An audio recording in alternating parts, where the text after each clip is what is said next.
ബസ്സിന് വേണ്ടി കാത്തിരിക്കുന്ന സ്ഥലം അത് ലോകത്ത് എല്ലായിടത്തും ബസ് സ്റ്റാൻഡ് തന്നെയാണ്. ഈ ഓസ്ട്രേലിയയിലും അത് ബസ് സ്റ്റാൻഡ് തന്നെ. പക്ഷേ ഒള്ളി ഡിഫറൻസ് ഇവിടെ കാര്യങ്ങൾ കുറച്ചുകൂടെ വ്യക്തമായിട്ട് എഴുതിയേക്കും. 2 ബസ് വരുന്ന കാര്യം,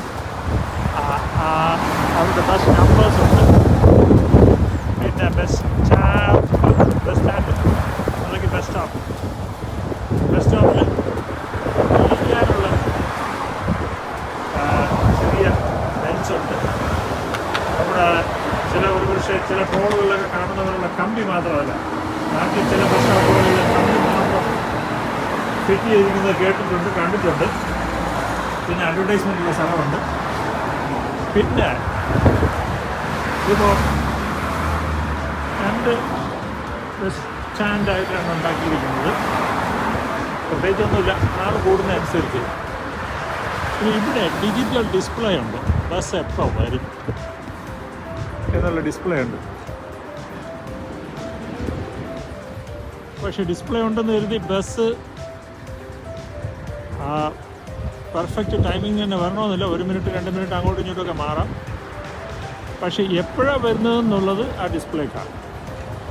കാരണം ബസ്സിനകത്ത് ബസ്സും ഈ ഡിസ്പ്ലേ നെറ്റ്വർക്കുമായിട്ട് ഇത് നെറ്റ്വർക്കിൽ കണക്റ്റഡാണ്. അപ്പോൾ അതെപ്പോഴും അപ്ഡേറ്റ് ചെയ്തുകൊണ്ടിരിക്കും. അപ്പോൾ ബസ് എവിടെയെങ്കിലും ഒന്ന് സ്റ്റക്കായാൽ, എവിടെയെങ്കിലും റോഡിൽ എന്തെങ്കിലും ആക്സിഡൻറ്റ് വല്ലതും ഉണ്ടായി ബസ് ഒന്ന് സ്റ്റക്കായാൽ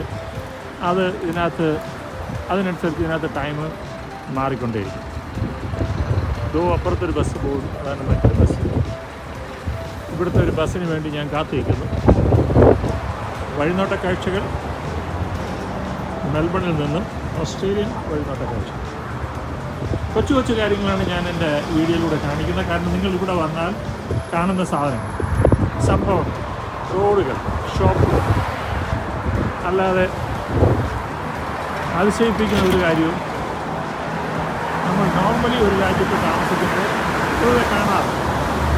ടൂറിസ്റ്റായിട്ട് വരുമ്പോൾ അതൊക്കെയാണ് കാണുന്നത്. എനിക്ക് തോന്നുന്നത് ഞാൻ മെൽബണിൽ നിന്ന് എൻ്റെ ബസ് വരുന്നുണ്ട്. അതും കൂടെ എടുത്തിട്ട് നമുക്ക് നോക്കാം. ഇതേ ബസ് വന്ന് നിർത്തി.